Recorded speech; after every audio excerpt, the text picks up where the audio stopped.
You're tuned in to the MtG Cable cast, where they cover Magic, the Gathering Finance. All right?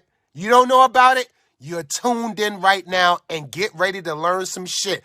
Buckle your seat belts and light a blunt and get ready for the MtG Cable cast.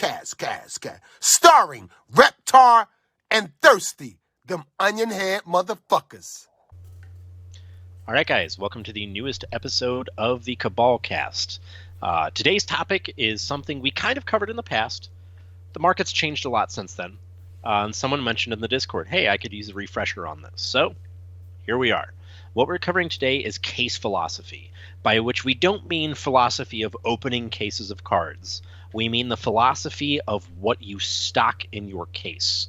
And we've got this broken down into 3 different categories. Magic Fests, Grand Prix, whatever you want to call it. Yep. Cons like TCG-Con, which are kind of a variety show, but are significantly more like card game centered. And then we have variety shows, so like your Dragon Cons, your ASENs, stuff like that. You're more anime focused or just pop culture PAX type stuff, because they do each carry their own nuances and market theory. So without further ado, we will get started. Yep. So up at the top are Magic Fests. For us, truly our bread and butter, and I think this is where a lot of the similarity is going to lie. We've talked about this a lot. What cards are we looking to take with us for events? And we can just point back to several episodes where it basically said we talk about our stock, and it is primarily for the event we're going to. Whatever that format is represents the majority stock, unless it's a limited event, and then it's just kind of a free-for-all based on what we've done there for business previously. Yeah. For me, that basically involves ordering cards out from the website for our show lead to take with us to then stock the cases with. For you working with Moose, I know that was a little different. You talked before about having like the show cards. Yeah. And doing that kind of setup. I will say, though, that at Miniature Market, it was the same way. Basically, department head submits an order on the website, pulls it out of inventory, it's marked as sold. Yep. And then it's re-entered into inventory afterwards. And yeah, Moose, and this was something that I held on to. Now, caveat to all of this, there is supposedly an organized play stream coming on the 24th. This is our philosophy for how things were and how we would think things should be now, the way the market stands. That's subject to change, though, if things change after that announcement. I actually like having your showcase cards, so I still agree going primarily for the format, but I also always bring a selection of, like, here's my masterpieces, my expeditions.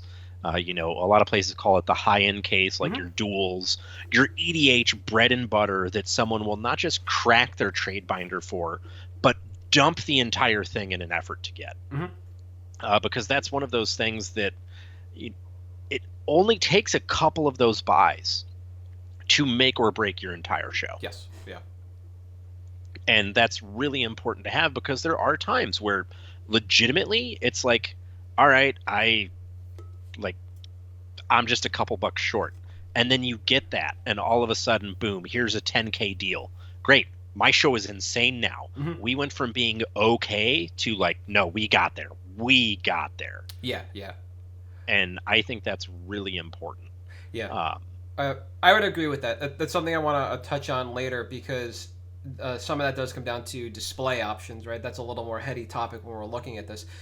One of the things I was also curious about, because this is something that I learned over time and only noticed really working with different vendors, is the treatment of the layout of cases within the booth based on whether you have a full booth or a half booth, meaning you either have the entire square at a Magic Fest or you only have half of it. And for each one of those, that really changed the way we laid out our cases. And every vendor changes where they place their buyers and where they start their cases based on facing a room, etc., basically at a per event kind of thing. But one of the prominent things that we always tried to do was regardless of which vendor I worked with, actually, aside from GP Montreal, the Aetherworks Marvel GP, buys and our first case for the intended format were at the same, basically touched at the corner. Okay. So if you were looking at our booth from the front, quote unquote, the front, and you see the banner, the case is in front of you, the leg of the booth to your left would be the buyers. And all across the front would be cases, all around the right would be cases. And then depending on who I was with, the binders could be in the back. Yeah. Or supplies or cases, again, depending on who I was with and how we traveled. Because one of the things that doesn't travel well are supplies. Yep. And if you're local or you're picking up supplies on site, then yeah, you can just drop them at the booth. Otherwise, nobody's flying, Dragon Shield cases, down. events. That just doesn't make sense. Yeah. So between Moose and Miniature Market, when it came to a full booth, we talked about it before with miniatures, it seemed like you guys kind of did something similar to like at Detroit, where the flow of the room was one particular way, and you had your buyers facing the flow of traffic, but your first set of cases for the event were right on the main alley, which is how I described it. Yeah. Banner up front, buyers on the left when you look at that. Yeah, and that's kind of how it was, and it was basically you had, depending on if we had whole island or half island, the back would be like mats, sleeves, stuff like that, whatever. But even at Moose, rather than the first case for the format, it was the high-end case, and your buyer was right next to that. Yep. If there was no high-end case, it was absolutely, here's our first format intensive case down the line. Mm-hmm. And I think part of that is, you want to have that person and that eye or hand, so to speak, right there. Because more often than not, if someone's going to reach into your case, it's going to be at the first or last case in the line. Yep. If you have them propped open, because they can get in and get out and go. And I think that's, what I have found is that, and this is universal, same for you when you work there, you want that banner, the front, to face the flow of traffic. You want to have that ad. You want people to walk in and see these bright, glistening cases that by an hour into the event are covered in grubby little fingerprints because these goblins keep touching them. And you want that guy that not only are they seeing the case right away, they see a buyer. If it's their face, if it's the side of their face, whatever, they see the buy station on the periphery of that. Yep. And I think that's something that's been obviously established as the standard in the industry. But I think there's a reason for that, and it's a valid one, is that is the best way to get traffic flow to your booth. And there's obviously other subtle things, like you want to be the first booth they see, or you want to be the booth next to the bathroom because there's going to be a line or whatever. Yeah. By the main stage, whatever. Yeah. Yeah, that's all completely separate from your philosophy on facing. We wanted that, and what we wanted was that first case was either the high end because it caught your eye, or it was the format. Because if you're there for your cards for that tournament, you're going to start at that case and you're going to go all the way down. Yep. And it's like this weird queue, kind of. And if you're ever at an event, I'm sure you've seen it, but if you're ever attending, look at the booths and see where people go first. When they first walk up to a booth, just watch where they walk up to. Overwhelmingly, it's that case right next to that buyer. I don't know why. It's just like this weird human thing that it's either the case next to the buyer or it's the only case that they can get in and see right away. Because it's just packed, yeah. Because it's packed, yeah. So while we're talking about the full booth layout, because this changes when you go to a smaller booth, let's say we're at a standard event. So sure. I know Vegas, we had different experiences because I had the full, you had the half, but when you're looking at an event like that, which was, granted it was two formats, it was standard and modern, but it was one of the biggest standard environments at like 4 or 5 sets. how many cases did you dedicate to the formats on there? Not an exact number. Would you say it was like a 60-40 kind of split? So we actually, what we did there was, obviously you don't bring the supplies for a half island, but when you get that half island, what we actually did was we felt that the more liquid format was modern. Mm-hmm. So we basically had the top 10 cards in standard, and the rest we went straight modern EDH on, because we didn't want to compete with the people that were there bringing standard. Mm-hmm. Because our margins on standard were better on the website. And that actually played into that decision. Yep. Was, we're going to get better margins just leaving this stuff on the website. Let's not compete over it, and let's have a better modern selection. So that if people need cards for modern, hey, Mini's got it. Yeah. Head over there. Yep. Absolutely. We did something similar, but with Legacy. With Galactus there, and I think Toa and MTG Mint card. Yep. We knew that we could make better margins on our website because we were actively hosting Legacy events. Yeah. So we didn't bring any. The term Legacy high end here is kind of interesting, but that's what we brought. We didn't bring the Legacy mid grade. So we had a couple unlimited duels, but we didn't have like players revised duels kind of things. Yeah. And our front facing was, because we felt similarly actually about modern, similar to yours.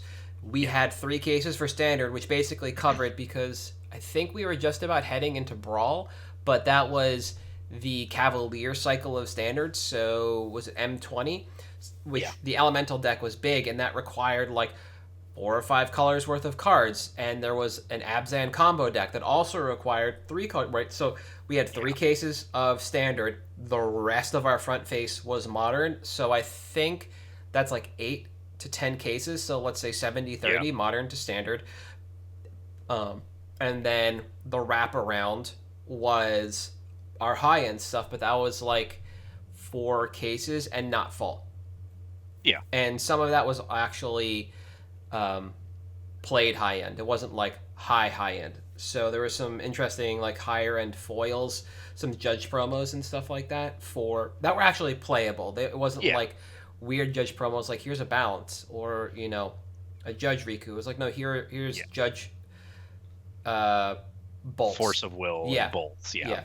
Like stuff like that. And then no power, because like I said, we didn't want to compete with the vendors I mentioned, and we just kind of we carved a lane and we stayed in it. Yeah. For that.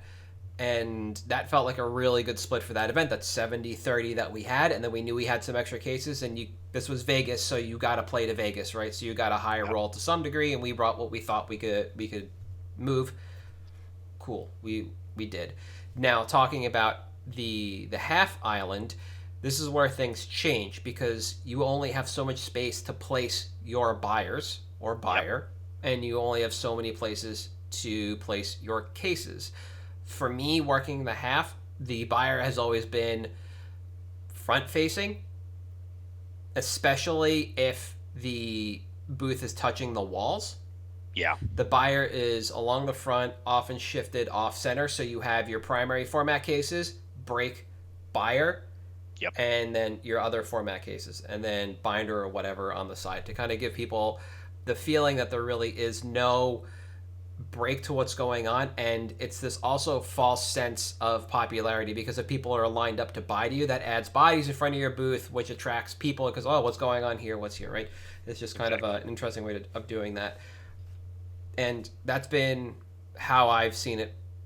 I've experienced it primarily, but I know other people do different things. Like in Vegas, you guys had a buyer essentially facing flow of traffic. Yep. But the facing of the booth was into the room, right? Yeah. So we had basically, center of the room, booth here, we had a buyer here, and then 2 over here. Yep. So we had one that was facing the room. Okay. So you wave his hand, whatever, you could see him, and then there were 2 next to him. And what I've actually seen from people that are against a wall, and this is something that's always been fascinating to me, is they'll have 3 buyers. They'll have 1 against the wall. They'll have their cases. They'll have 2 buyers offset from the center, and then they'll have all their cases. And what I have invariably seen at these booths is that solo buyer is the one that they send all of the high end to. And it creates this sense of exclusivity. Yeah. That like, oh, there's a special guy over here away from everyone else that is going to take care of just me for this buy. Yeah. And it's been interesting whenever I've seen it, because I always, you'll see guys with like low end stuff, but you'll go to the booth, and there's been times where I've gone to the booth, even in vendor clothes, like when I'm working, shopping power, and they're like, oh, yeah, talk to him over there in the corner, he'll take care of you. And like, I'm a vendor, I don't care. Like, you're going to tell me a number, whatever. But the fact that they even send vendors to those guys is one of the things that I find most fascinating about that setup, is that almost desire to create like an exclusive club. Yeah. By having your designated, go into the back, say the password, he'll open the door, sit at the bar and order a Manhattan, and the guy will come out and sit next to you, type of thing. Yeah, it's like subject matter expertise and like the white glove treatment all wrapped into one. There was the second GP New Jersey I went to. I can't remember if his name was Alex or not. The gentleman that lived in the Channel Fireball kit for like the first 2 years. When I was at that event, they didn't have to send over who walked up to Alex. This person knew to go right to Alex, and when Alex saw him, Alex told everybody at the booth there was no more buy money. Oh wow! Because that's where the money was going. Okay. And that buy, I can't remember if it happened there, or if it actually happened at a table, in the room, because of what was going on, and they didn't want people to see and start to like gawk over the booth, and just create a glut. So they just kind of moved it over to a table like that. But yeah, that's a similar factor. I've seen other vendors do that before. Sometimes it's just the front treatment of like, I need to get out of here as well, and let's go, sit in the middle of the room and deal with take care of it there. Yeah. So we've talked about the layout, and when it comes to changes like this, it's not really like the overall display for cases change. No. With half booths, when the buyer's in the middle, sometimes that's where I see the high-end cases on the wings, because you're next to the wall, so it's harder to reach around those cases, and it gives people a little bit better eye, because you've got to come around the booth to see, or sometimes that's where binders are, and it just kind of like shrinks the profile down overall. And to me, that always kind of is the same thing. Everybody does something with the wings. It is what it is. But for Magic Fests, you're not going to Vegas. We're just going to, let's use Detroit again as an example. You go to Detroit. Are you bringing backline for that? So I think one of the biggest things for shows like that, and this is something that I think plays out for anyone that's been to multiple shows or talked to vendors, they're like, oh, this city is this kind of show. This city is this kind of show. That's something that every company I've been at has based on the city. A city like Indy, for example, this weekend, you can literally bring anything to Indy, and it doesn't matter. You'll probably walk out without it.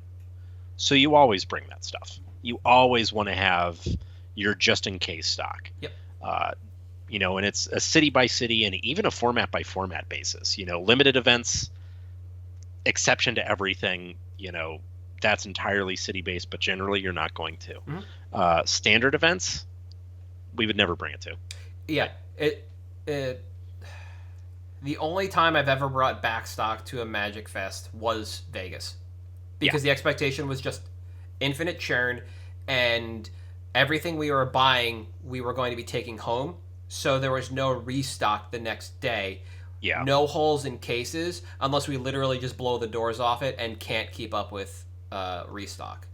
That's the only time I brought backline to a Magic Fest. Sometimes it just so happens to be that way. You order out a bunch of cards and you realize that like you ordered too many, but it's not dedicated backline.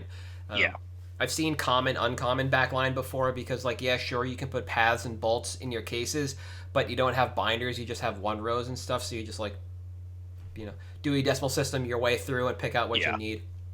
And I think that's the most common way I've seen it done, and that's the most common way that I've done it, is you have that like staple box that like, this may only be $3 on TCG Player, but you need it for this event now, $6. Yep. and people will pay it. Absolutely. They don't care. They just need that card in hand and out the door Captive they audience, go. yeah. Yeah, it's the captive audience principle, and I think that's the kind of, city by city, event by event. Vegas, you definitely bring that, but there were certainly, based on timing of other big events, based on timing of ban announcements and stuff like that. One of the last events I went to, SCG Indy, actually, right beforehand, the weekend prior, was a ban announcement, which I believe was the Stoneforge unbanning. And of course, people were there that needed cards for Stoneforge decks that they couldn't get from TCG Player in time because shipping. It doesn't always get there in 5 days, and if you're leaving Thursday, that's an extra day less. So there's times where that also plays into it, but generally the most backstock I've ever brought is, like you said, a 1 or 2 row of Path to Exile, Lightning Bolts, Hedron Crab, whatever random commons or uncommons are showing up in all the top deck lists that people just don't have on hand. And then your perpetual, like, Combust, stuff like that. Yeah. So one of the things we didn't talk about in the Magic Fest, the Magic side of things, is binders at booths. Yeah. At this point in time, the majority of vendors I've worked with have binders, and it is a preferred method to deliver some format staples. And they just kind of exist off to a side, dedicated personnel, and they're price striped. And it's a way to get that 1 row of backstock out somewhere easily visible. A lot of your low and mid-level commander chaff goes in there. You don't need 4,000 soul rings in your cases. You can just put a binder of soul rings out there and probably sell them all.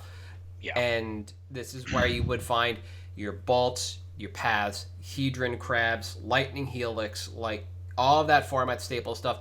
Oftentimes it's also kind of a bargain bin. You'll find foils or played cards in there, at a discount. Things that I don't want to say are illiquid, but are going to be illiquid on a website. Yeah.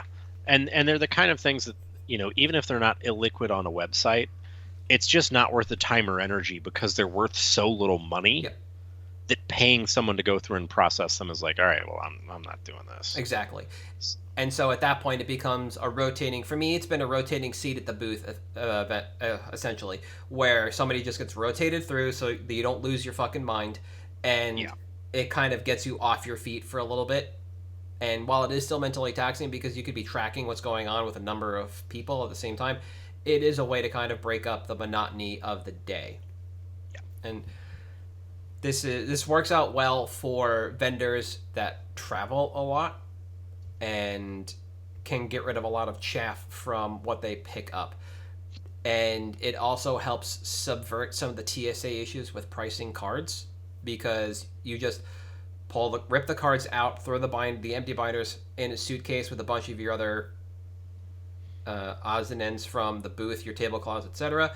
Pack the cards up in a one row, price striped, so yep, exactly, see you later, and you're out. Or pallet ship.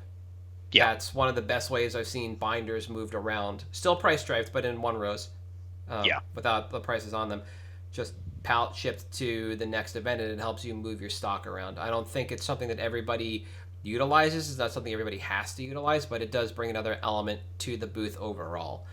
And like I said, it's only been something that I've come into contact with the last couple of shows. I really did. Yeah.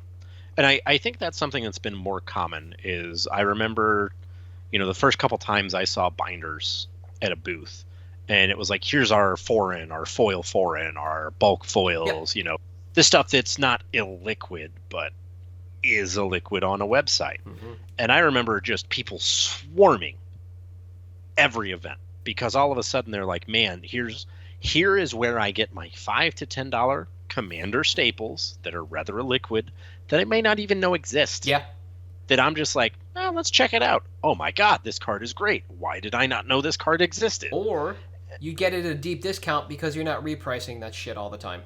Yeah, it's almost never repriced. And I can't even tell you how many times I've been there and been like, oh man, they've got this card at below their buy list right now. I'm going to go ahead and pick it up.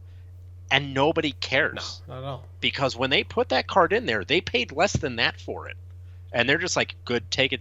Exactly. Take it all. That doesn't matter. You want to give me a price for the whole binder? I will cut you a deal. Yep. Just get it out. Yeah. And like you said, I think they're becoming more common. It's become more expected at events. It still comes down to whether or not you can travel with them and the stock to go with it. But that is basically something I've really only seen at Magic events, not something that I've seen at a more kind of variety event like you alluded to at the beginning, like TCG-Cons, which are kind of spread out but still dedicated towards gaming, a little heavier on the tournament side of things. So we're looking a lot at Magic and Flesh and Blood right now. Yeah. And TCG-Con has been kind of interesting because the case philosophy there is basically because of how those events are organized. Yep. You get your players who are there for tournaments. They are significantly more locally oriented than a Magic Fest. The prize for the tournaments is a lot more like not low roller, but you're getting like cases of product and maybe $1,000. So it's going to be your people that are like 3 to 4 hours. And what I've found from everyone I've talked to is basically what's the thing you bring to every event? EDH. Yeah. Bring it. Bring high end too, because you never know. If you're down in Galveston, there's a ton of oil money down there that maybe somebody has just a shoebox of random power that they're like, well, I guess I'll take and see what this is worth. And they just luck into it. Or, you go to Seattle and they just blow out all the buy money in the room because somebody from Wizards comes in. But that case philosophy is interesting because as it's evolved, and a lot of the vendors that are still on that circuit weren't really big on the GP circuit before because they have more opportunity because of how much more affordable things are. Yeah. So it's kind of interesting because you have these people that are like learning on the fly as they go, and it's a lot friendlier to the backpack type. So you'll see a lot more like not low end, but you'll see a lot more sub $10 cards in cases. And you'll see a lot more of those cards move than you would at a Magic Fest or a GP. And the displays have been interesting because it's not just like your cases. They'll let you have shelves and stuff in the back, which is not something Channel like to do at Mythic Fests. Yeah. Towards the end there. They didn't want you to have anything like that. Yeah, every now and then they let somebody get away with it because it was like some weird thing where it's like, well, we didn't just bring in a shelf, it's on the back table, and we put up like whatever. Yeah, we built a shelf on the back table, Yeah. like because we needed people to see it. I'm sorry, we ran out of space. And then, Sap or someone will be like, all right, fine. Don't tell anyone I said you could do it. Like that kind of thing. Whereas at TCG-Con, they actively encourage it. So you've seen people bring those old, like, Spirit Link statues, like the original statues from the 90s, not just the Kamigawa ones, that they'll put on shelves. Or they'll have original art from WoW or something that they'll put behind their booth. And it's kind of interesting to see that because that's something that I feel like, and correct me if I'm wrong, is much more common at like your variety type shows. Oh, absolutely. Like your ASENs and stuff. Yep. You mentioned PAX, which is another good example. There's this whole other world of conventions out there, and basically once you add con to the title of your event, you're now venturing into this completely other realm where sometimes people expect to have just full experiences in front of you like you would have at NYCC or Anime Expo or SDCC, stuff like that. And you do almost at every booth expect to see shelving units of some sort, display cases, glass display cases. Like I think somebody brought a just to relax on a van seat, like a bench seat for their booth. And it's not like anything. That's amazing. It's not anything goes, but it's like the rules at these events for what goes on in a booth have to be so wide to accommodate somebody like Bandai or Microsoft or Konami or Rare or Riot, who need to set up an experience in the vendor hall that other vendors can also then apply to themselves. Which is where you see like the t-shirt towers and stuff like that. Yeah, the t-shirt towers are one of my favorite like staples at Gen Con or anything else is just all right. Because one, it's not bad to be around that booth because that attracts eyes Yeah. and traffic. And 2, there's usually some pretty sweet stuff there. Absolutely. So so you're what- right. Absolutely. Yeah. So when you go to those variety shows, do you pull from games like Weiss Schwartz or like? So this is kind of cool. This is actually why I wanted to build this episode, because what I was talking to some people about behind the scenes was actually setting up for another convention, not TCG-Con, but something local to them, and the dynamics for Anime Boston or ASIN or Anime Expo for a TCG vendor are really unique, even compared to TCG-Con, where we have to split our booth into a number of parts based on the number of games that we expect to sell singles for, based on a number of things, one of which includes what's going on in the gaming hall. So if we can't get a hold of that ahead of time, we make a best guess. And the best guess always includes Magic, Pokemon, Yu-Gi-Oh! Singles. When the Final Fantasy card game hit, we ordered some of the largest named characters out. We've never had Card Fight, Buddy Fight, Weiss Schwartz singles at the booth. Okay. But, and this is where the split comes in, we carry sealed. So, Okay. the way Weiss Schwartz works is basically kind of LCG-ish. So, you pick the anime, and that's it. You buy your deck. And what you might end up doing is buying a handful of more singles, or you buy another deck, and you just basically throw the two constructed decks together within the rule set, and now that's your deck. You don't really branch out into different animes. For those that don't know, Weiss Schwartz, German name, I'm mangling it horribly, gaming system that they plug anime IP on top of. So there's like a Sword Art Online, My Hero Academia. I said the game would dominate once they added One Piece or Ava, anything like that. And it just goes strong. It has this really unique following, and we always sell a ton of it, but only sealed. Nobody ever cares about singles. We backline the hell out of everything at these. So the case setup, the case theory for this kind of show, I imagine is a lot like TCG-Con, where you're ordering multiple games, so you need to split your cases based on what you expect. And for me, I generally work half islands. The full islands are always reserved for T-shirt towers and large vendors. So like Your Bandai, exactly, Microsoft, Crunchyroll, like whomever's going to set up an actual display. One time at PAX East, I had a full island, and it was just like 360 cards. It was dope, with a shelving unit in the middle with all of our backstock sealed, so we could just quick grab it and relist, quote unquote. Yeah. But let's say we have, I've been doing the math on this, 8 cases. It's like a 4-3-1 split down the line. Magic, Pokemon, Magic, Yu-Gi-Oh, Pokemon, or maybe a 4-3-2 split will make it work.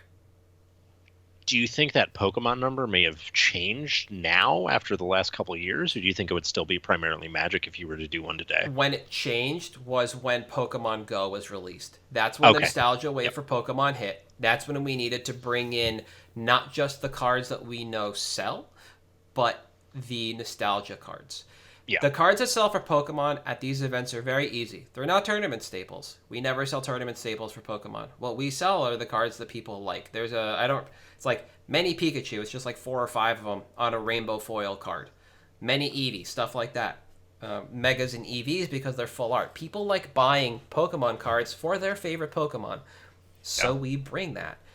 And then that other case is the high roller case for Pokemon. Nothing graded because you don't need to show off like that at these. I mean, you can at Anime Expo if you wanted to, and maybe ASIN, depending on where that's held still. But you don't need to bring slabs, but you do bring, the big 3 and a bunch of other stuff from base and some other sets that people might remember. Basically, like I said, the nostalgia kick. And it's really interesting that it hasn't shrunk or grown. I imagine, and I don't know many people that actually vend Pokemon to competitive players, but your case striping for that game is probably going to be completely different than my experience. Yeah, I would think so. But it's interesting because I feel like, and maybe I'm just completely wrong.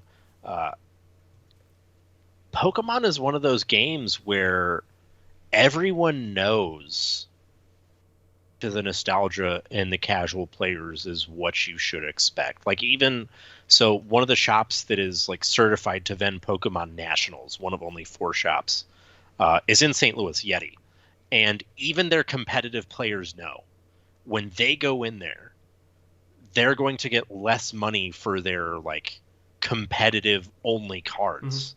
But they know that intrinsically as players. And that's one of the weirdest things for me to hear and see is like, oh yeah, no, like I know when I walk in that door, I expect it. It's not just them. Sorry, go ahead. Yu-Gi-Oh players.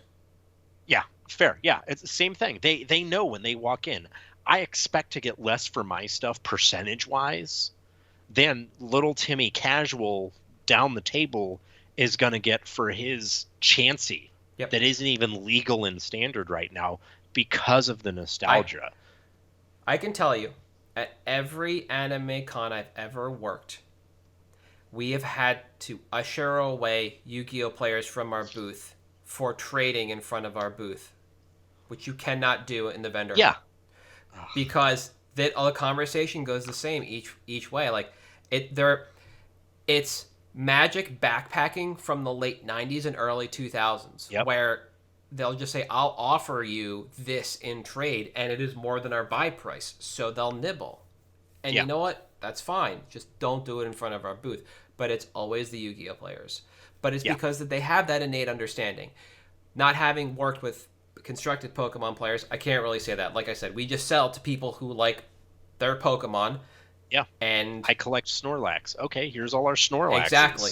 Those people and nostalgia. That's it. Yeah. Yu-Gi-Oh is square in the middle of the Venn diagram, and that's actually how we set it up in the booth. So when you look at our booths, it's always left to right, Pokemon, Yu-Gi-Oh, Magic. And our buyers are usually in the center, middle of the booth, between the Magic and Yu-Gi-Oh, and one over on the wing, if we have a wing available to us. And Yu-Gi-Oh being in the middle represents this perfect realm where it's competitive and casual cards in the same case. And this is basically like a Magic setup where you just weave in, your nostalgia cards. Like, is Dark Magician's Girl good? Nope, people will buy it. Blue Eyes White Dragon? Nope, people will buy it. Tour Guide? Nope, people will buy it. Pot of Greed? Probably banned. People will buy it. Raigeki? Absolutely amazing. People will buy it, right? So it all goes in there. But the one thing we do with Yu-Gi-Oh that I think is unique, and another thing that kind of inspired this conversation, is we talked about up front, what we do at Magic Fests, but we didn't talk about how you stripe the cases, because there's no conversation. You stripe the cases either horizontally or vertically, left to right, top to bottom. If you want to stay North American, it's left to bottom. Sorry, left to right, top to bottom. Left to right, top to bottom. Yeah. If you want to get more stock in the case, because Magic players know what they want, you can cover more of the cards. If you go top to bottom, left to right, which is more of an Asian style, an Asian influence on this. For Yu-Gi-Oh, it's basically the same way. The game's known by art. Nobody really cares about set or first ed. Only when they're selling, never when they're buying. Yes. And when they're buying, it's whatever version I can play for cheap. Exactly. And we stripe it the exact same way that we do Magic. Pokemon's different. You got to let people see the art. You have Megas, Vs, etc. That makes it wonky. But what is interesting for Yu-Gi-Oh is when it comes to stuff like Exodia.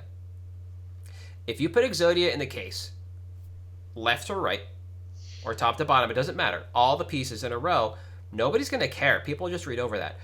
But what we've actually done over time, and this is just kind of learned behavior, exactly, we save space in the end of the Yu-Gi-Oh case, the second one, and it's head. Then below that is chest. The side of that are arms, and below the chest are the legs. And when you display Exodia like that, every copy, you just sell every single one of those copies. You could bring 1 head, 3 chests, 4 arms, and 7 legs, and I don't know how many of the other arm, and you'll sell everything in weird numbers and weird quantities. Everybody only needs 1, but people will just buy random pieces because it's there. And whenever they get bought in a buy, you always target them in a buy. and you always restock them immediately. Like sometimes when the person's still at the booth, like shit, just run it, get it back in the case, man. People will buy it. Yeah. And I've literally seen that happen when at Gen Con 2019, actually, I was selling Jeremy some alpha that came to the mini booth that Troll was paying real numbers on. And he literally, guy next to me, buys a piece of Exodia, hands it to a guy who runs it to the case. 30 seconds later, it sells. And the guy looks and goes, "That's my Exodia," while he's still in the middle of the buy. Yeah. It's insane. And so Yu-Gi-Oh! All said and told represents this unique area of the booth because it's a lot of casual and competitive at the same time, so you get to stock the cases pretty uniquely. And there is high end to that game. There absolutely is, but we don't bring any of it. We never order out high end.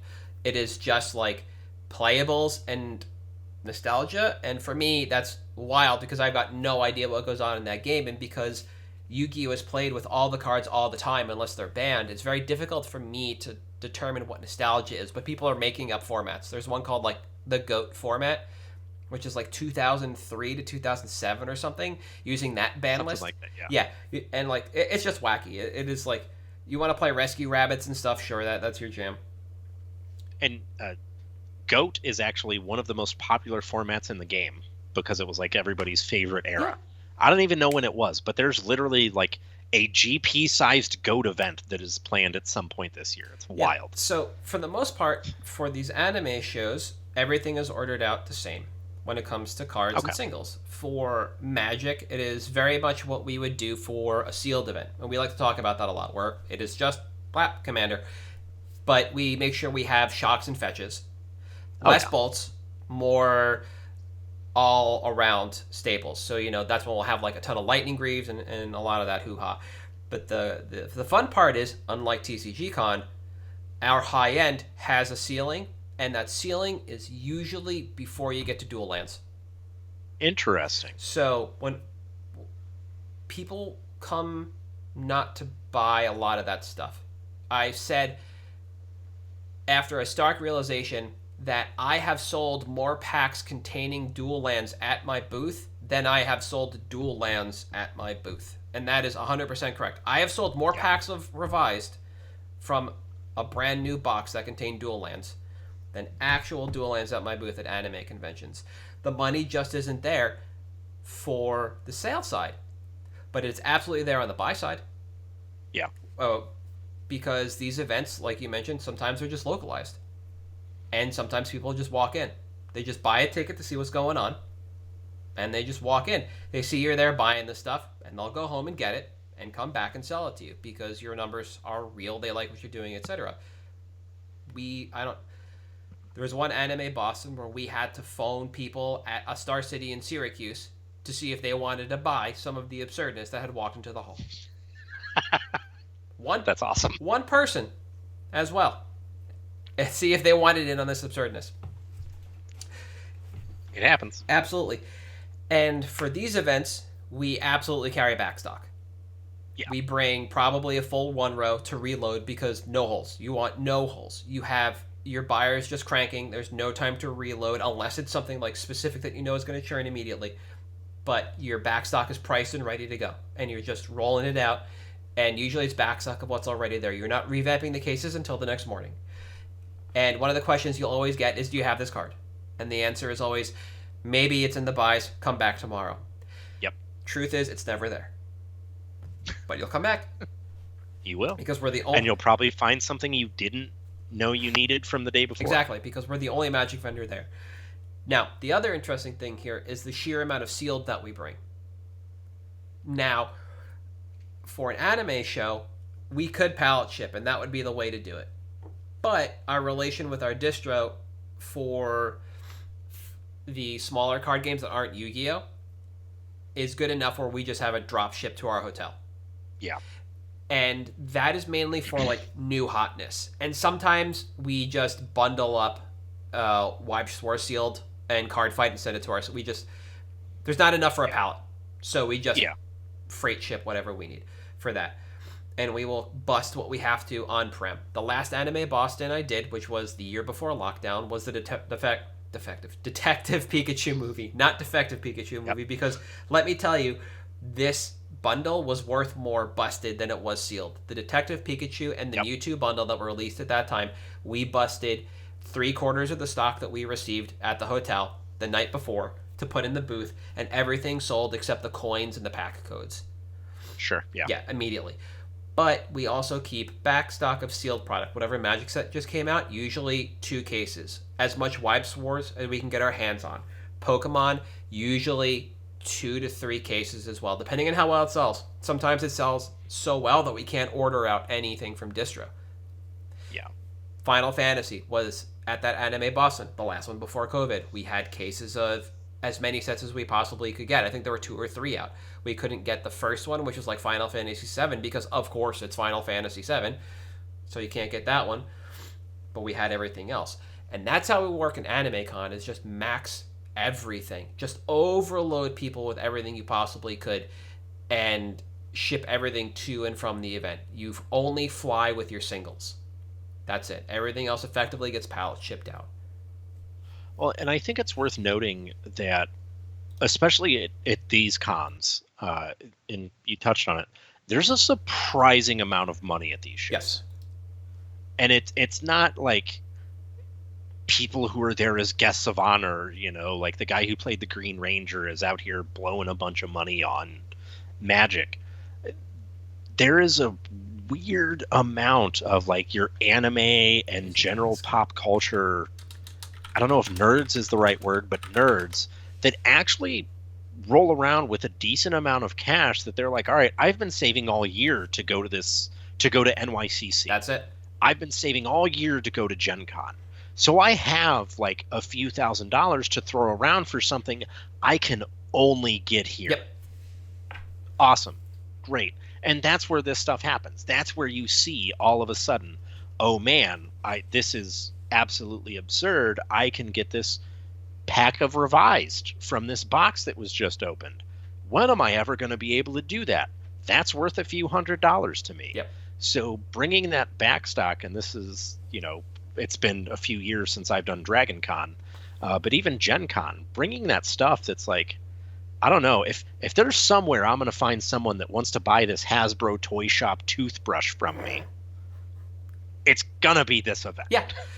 And the other thing is, we know we treat Anime Boston a little bit different than we do ASEN or Anime Expo. When we're at Anime Boston, we know we're going to compete against 1 to 2 other Magic vendors, and then maybe Kineticon. So we try to bring something unique, interesting to the booth. We don't want to step on other vendors' toes when it comes to wives. So we usually don't bring the newest releases. We usually bring some of the older stuff because they don't carry. And we want to have that hook. So exactly what you said.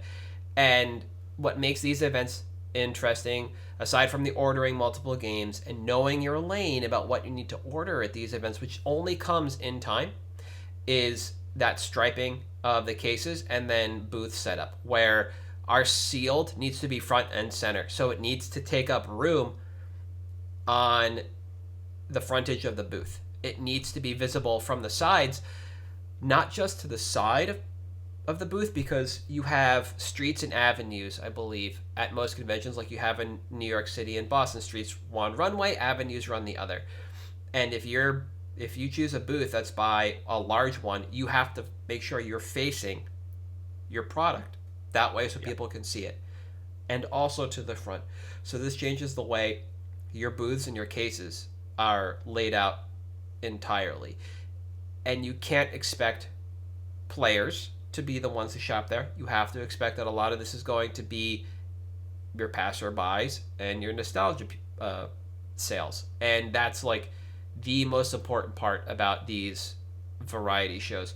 PAX East was a little more interesting because there was a dedicated gaming area on the floor. Like PAX is kind of like 1/4, 3/4 split on floor 1, or maybe like half and half, where like that's just dedicated gaming. So your Magic players are going to be there to just buy some shit.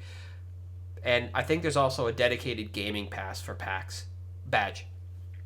So you plan for that with your stock. Yeah, I think there was last time we did. So you have to be aggressively slanted that way because there's a dedicated gaming badge, which is important to know for these events. That changes your case theory entirely for this stuff. Anime Boston, ASEN, Otakon, SakuraCon, they have gaming rooms. They usually don't run tournaments. That's why we don't bring a lot of the newest tournament stuff. That's why we cater to Commander. We cater to Nostalgia. Unless it's Yu-Gi-Oh! Then those people are just kind of cutthroat, and because it's all the cards all the time, you just bring what sells really well, and then some Nostalgia hits. And it's always the most unique experience working these anime shows from top to bottom. And I imagine TCG-Con kind of gets you there, but like I said, your ceiling on everything is a lot higher because there's competition there. Yeah. And it's interesting too, because like those types of cons, it's almost like even as an employee, almost anything goes behind the booth. You want to play Flip It or Rip It at one of those and just be a degen? I've seen people do it. I literally, one year that I worked Dragon Con, I cosplayed a different costume all 4 days behind the booth. Mm-hmm. It was awesome. And it's almost like encouraged at these shows. Whereas you go to like a Magic Fest or something and there's a very strict, you have to be within this space, you have to appear this way, like XYZ of what you have to do. So it's this weird, like, it's not a vacation for us as vendors, but we do get to let loose a little at that.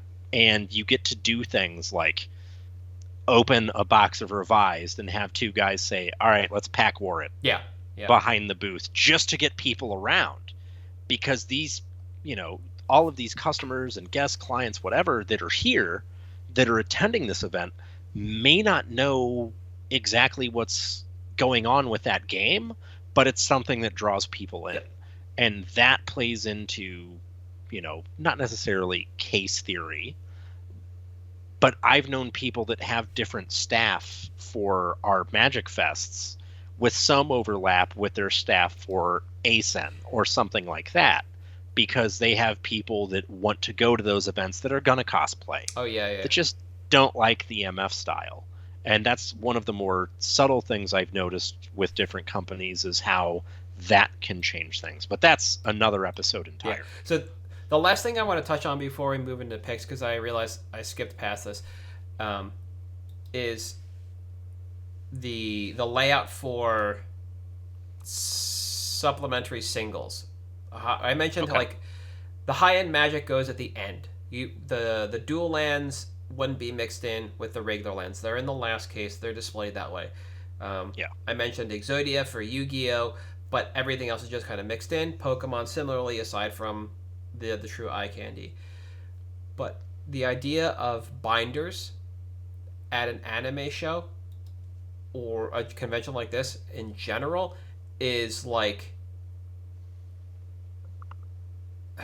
frightening, because there's so many people, and even if you tape them all together, the ability for them to just wander is incredible. And I would almost rather have a box of sealed anything that we put out on display wander than one or all of my binders. So what usually happens is you don't see it until maybe the end of day 2, the beginning of day 3, where you get the kind of bulk box where it's just one nobody a 5-row of stuff. One for exactly. 4 for $1, 5 for $1, 6 for $1, 7 for $1, 8 for that kind of stuff. Yeah. And the only time you'll ever get coins is at these events too. That's a lie. I've received coins at Magic Fest, and non-dollar coins. I mean like dimes and stuff. Yeah. But yeah, you'll start seeing that on day 2 and day 3 because you can't bring it all home, and there's the ability to churn. But you also don't have binders there, and you don't bring back stock like you have binders. So all this comes in from buys. And it's all stuff you churned, or you want to churn from these buys because they're what got you into the binders to get something larger from those binders. You had to essentially make a larger deal that you're happy with to get what you really wanted from those binders. And I've probably thrown out 2 to 3 full 5 rows worth of cards at total at leaving anime cons because we just can't bring it home. All that bulk box stuff. So man, if you're local and you see a vendor start doing that Saturday or Sunday, offer on the box.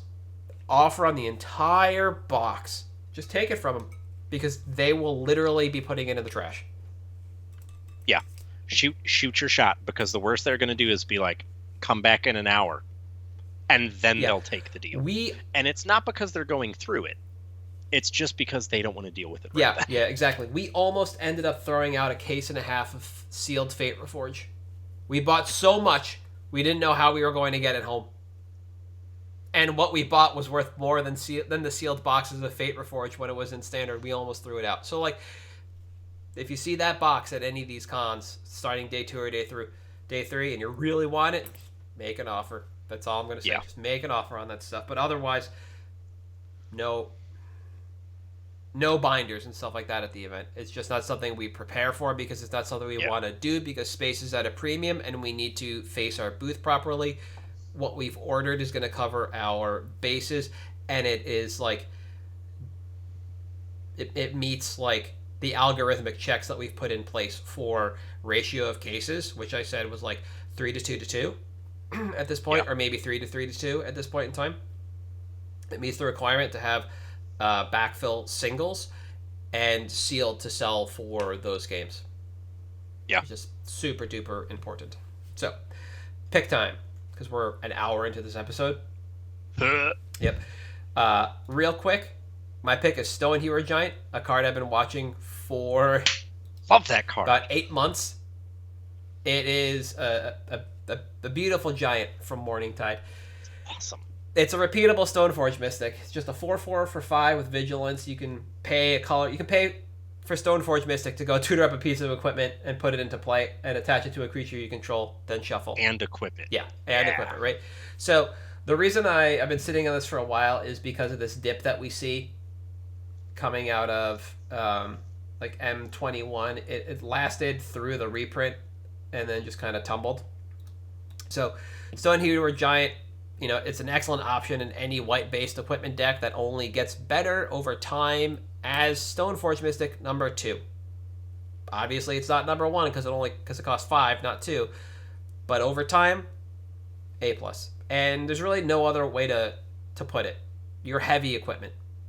It is what it is. So the top expected and only look for this card is equipment-based decks. This isn't a card you would play for the utility if you didn't support it with a critical mass of equipment, similar to Stoneforge Mystic and Steel Shaper's Gift. Outside of CEDH, I would expect this card to pick up in utility over time as we continue to receive incredible equipment and commanders to support that theme. Like, coming up, and I'll talk about this next year, looks insane for equipment. Kamigawa was insane for equipment. There's nothing over the top or offensive about this card or a heavy equipment based theme either, even with the ability to untap this multiple times in a turn, right? So this isn't Stoneforge Mystic. It doesn't tutor up when you cast it. You have to untap with it, so it is inherently in control. And even then, all it's doing is just dumping equipment onto the battlefield, which most people are prepared to deal with, especially this late in the game. So it's really palatable as a card and a theme. So it appeals to both the casual and more competitively minded players for a theme that continues to grow with new options from the top in commanders and the bottom equipment choices. The timeline for this is a little interesting. UMA was released in July 2021, or Double Masters, right? That's UMA? No. Yeah, whatever. Double Masters was released in Ultimate. Yeah, Double Masters is where it was reprinted. Yeah. It was released in July 2020 and basically cratered the value of the card on buy list while the open market took about a year to bottom out and eventually plateaued to where it currently resides. In the interim, the buy list value has finally returned and has almost overtaken market prices to the point where we are seeing immediate arbitrage opportunity. So, in June of 2021, Card King was buying 14 at $1.80. There were 108 on the TCG marketplace at $5. Card Kingdom is now buying a whole 17, 3 more, but at $4 a piece. Right? So over double. There are 96 copies left on the TCG marketplace, a small dip, that are selling for $4.79 market. Also a slight dip, But you notice how there's only a 79-cent delta? The arbitrage opportunity right now is in credit, not cash. Yeah. If we buy in now, I would expect that within 3 to 6 months, we'll be able to make a smaller profit in cash. But from there, we should have an opportunity to move these with each set release from Dominaria to Double Masters 2 to Commander's Legends 2 and eventually Brothers War in the winter of this year. Each set bringing with it the chance to include more quote-unquote Equipment Matters cards, reprints, or new cards which could increase demand. Ending with Brothers War, which from a lore standpoint could very well be flush with artifacts and equipment. That's really where I expect us to start making our money, at the end of that run. So I would hold until Brothers War and feel fine about any kind of reprint, and then look to move them in early 2023 for maximum profit. That's where I think we cap out on this card. I think that sounds about right. I also think, like when you mentioned timing, one of the most important things is the fact that we do have so many seemingly equipment-friendly sets coming up. Brothers War presumably is going to be artifact-themed because it's the Brothers. That's the call-out. Streets of New Capenna being like a Streets of Rage mafioso style set. Yeah. What? Sure, that we could see that there too. I think there's a lot of opportunity for incidental growth on this card, which I think is incredible and very important for it. One of the things you'll notice, and I didn't bring this up at all in my document, is that the majority of commanders that you see paired in front of this are from commander-specific sets. It's not in like Isamaru, Hound of Konda decks. Like, no, this is in, Balin, Wandering Knight, Nizan, Revered Bladesmith, Arden, Intrepid Archaeologist, like these heavy commander print cards. So Commander Legends is really kind of where I would expect the supplemental sets to kind of kick into overdrive for this card. As far as reprint equity goes, I think this has very high reprint equity in Master sets every few years, catching a reprint in Modern Masters 2013 and again in Double Masters 2020. But there's got to be a medium to heavy equipment theme. Based on timing for these, we should be able to get in now and get out before we catch another reprint in a Masters set. I would not expect to see this card reprinted in Double Masters 2 or Commander Legends or Brothers War, as it's kind of a dud in Limited, unless they put in a mess of swords like the first Modern Masters and Double Masters sets. And I would suggest you take a listen to our previous episode or the Patreon notes that I put up from that episode about why I don't think that will be the case. I spent a lot of time talking about Sword of Hearth and Home and the reprint on those swords. It's all covered in there, and I discussed why I don't think we're going to see another reprint like that in mass for the swords. No, and I think it's important to note that, piggybacking on all the points made in the last episode, this reprint was clearly tied into the swords reprint. Both of its reprints are in sets where they just decided to throw all the available swords we can at players. So if we don't get that, I don't think we get the reprint. Now, when it comes to buy quantity, at its core, this is an EDH card. No matter what your process is to move this card, the target audience is only buying one. Knowing that, I wouldn't expect the buy list quantity to jump to, say, like 50 plus, but stay consistent where it is. That's what we've seen in 8 months. Despite the fact that it's almost tripled in value to buy list, quantity has stayed the same. So, as such, I would say that 8 is safe and 12 is the ceiling. Even if we get hoisted by a reprint, my expectation is that with 8 to 12, you're pretty safe, as your investment is low enough that you could eat the loss until the price rises back up. And I think, this is just hard to tell, I've got about a set or so of these knocking around because I play a lot of equipment-themed decks. Like, I've got a couple, and some tucked away and some in decks. I just didn't get an accurate count, but I would be sitting on probably 8 if I were going to pick these up. Yeah, I think that's about right. I think especially, if things continue the way they're going with events, maybe it does pick up a little bit more. But I think that 8 to 12, for pretty much any EDH staple that's over $5, is generally a good amount to be on. Yeah, it's not... Just because, I don't want to be on a bunch, especially if it hits the $20 to $30 range. But at a comfortable floor, which seems to be where we're at now on this card, 8 to 12 is like perfect. Yeah, it's not Soul Ring, it's not Lightning Greaves, it's not Swiftfoot Boots, right? It's not a ubiquitous. Yeah, it's not going in every deck. Exactly. That's exactly why. And this is a card that's going to, generally speaking, in localized meta, burn really hot when there's something new to do with it. That's why I like the idea of holding this through Commander Legends into the Brothers War, because we got some really good Equipment Matters commanders out of Legends. It kind of reinvigorated that idea. It gave people something new to do with this card and a new way to build the deck. Yeah. So. All right. Mine, similarly an EDH pick, but also a weird kind of market trend pick that I've noticed. I'm a big fan of cards that are like LD hard, like Geddon, stuff like that, and soft LD, like Winter Orb, because I genuinely believe that Magic is fun, and those games let you play more Magic. It's a zero-sum game. Therefore, Winter Orb is the most fun card in Magic. And a close third behind Winter Orb is my pick this week. Yes, we're skipping over what number 2 is. Don't worry, we'll get to it later. Number 3, Devastation. So this card is a 7-mana sorcery from way back in the day. Literally only printed in Portal and Starter.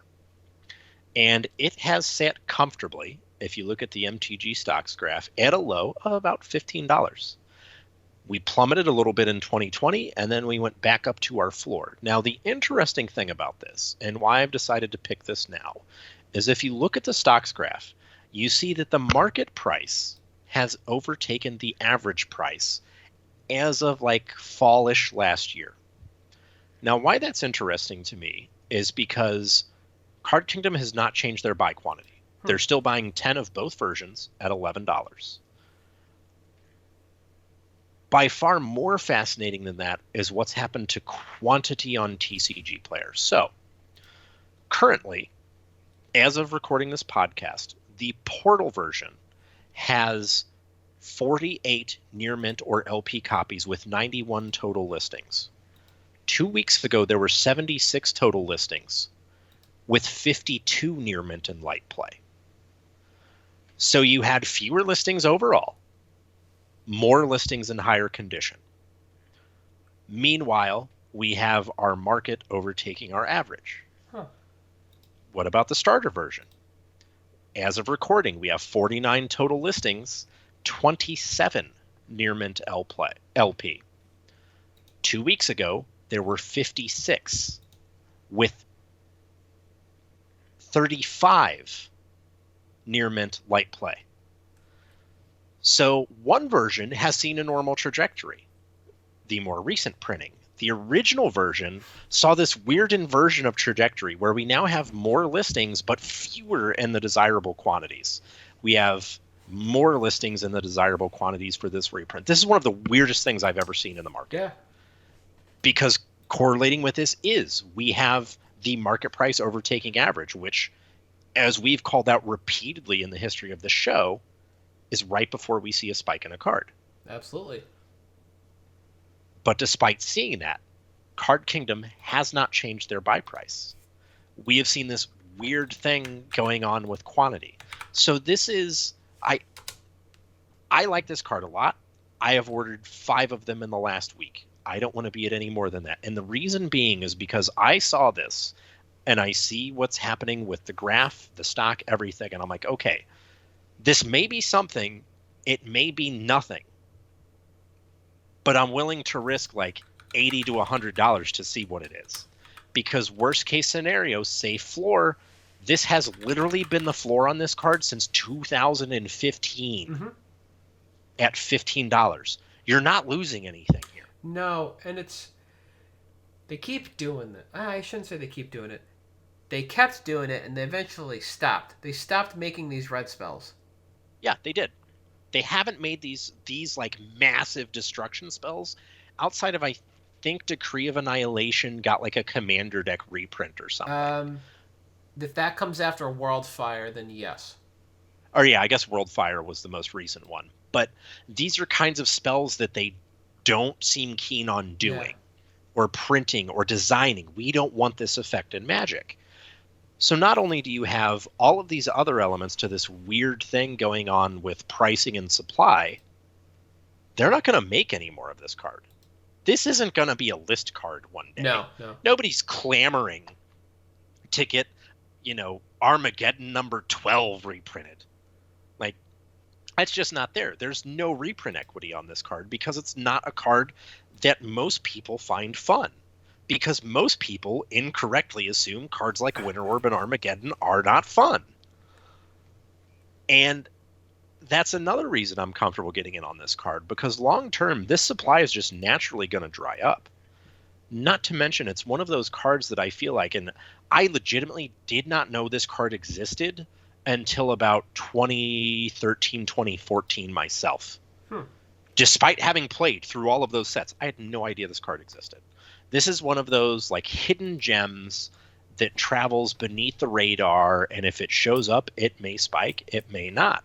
But I think it's more likely to spike specifically because of what we see going on right now with the pricing trends, with the quantity trends. Yeah.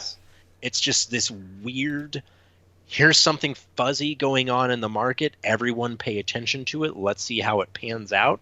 Because this is something that, your LGS may have sitting in a binder somewhere that they forgot about. Just didn't. It's in some supplemental set binder somewhere. Which is generally where Portal and Starter live. Yeah. Yeah. But it's low-key I wouldn't say desirable. I mean, looking at the EDH rec list, it's not in a ton of lists. You guys can look that up. Trust me, it's not worth your time. One of the most used generals is Golos. Banned. Anyways, I think that this has long-term legs. Again, I wouldn't be comfortable burning more than like 4 to 8 because this is an EDH card, and like you said, 8 to 12 when you're within a certain price range. For me, this is out of that price range.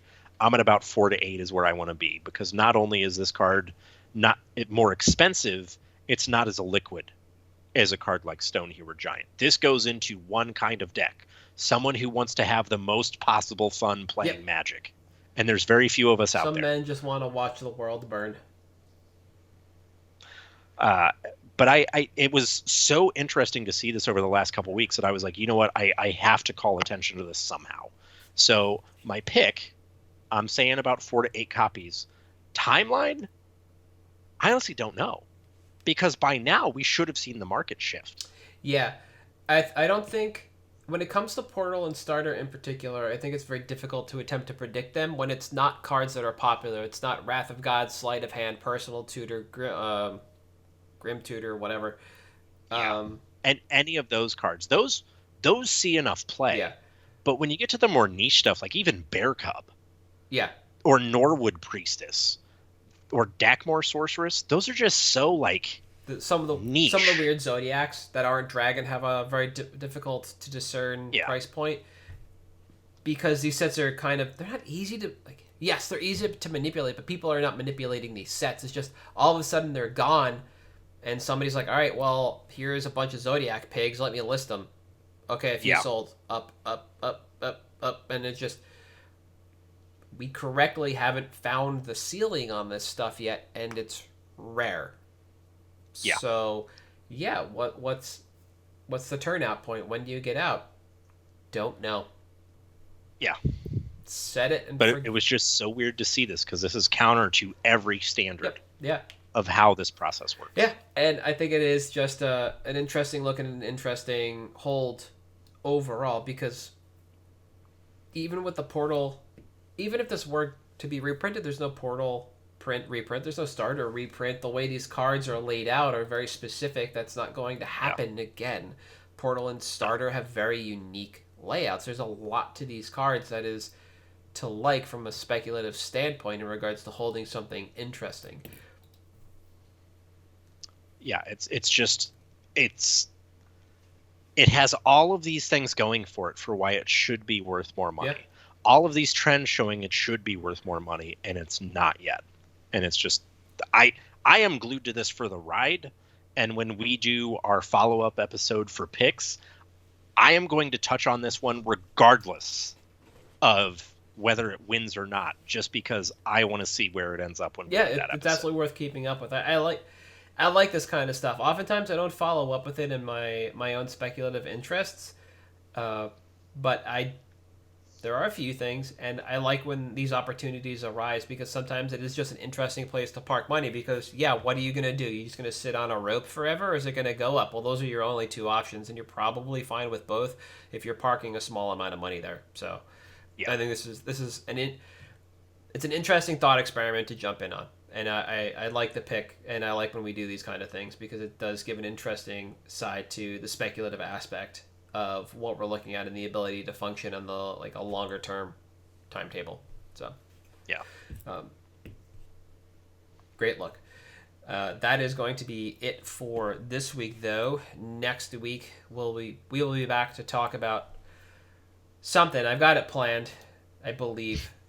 I've got it written down somewhere. Yes. I have several tweets with numbers. It's going to be one of those episodes where we're just going to throw those are the we're best. just going to throw a lot of numbers at people. The word case might be involved. But until we get to that, for MTG Cabal Cast, which you can find on Twitter, Facebook, Patreon, YouTube, and a podcast which can be found on all major podcast networks. I am at Halt I am Reptar. You are At Thirsty We'll Sizzler. see you next week.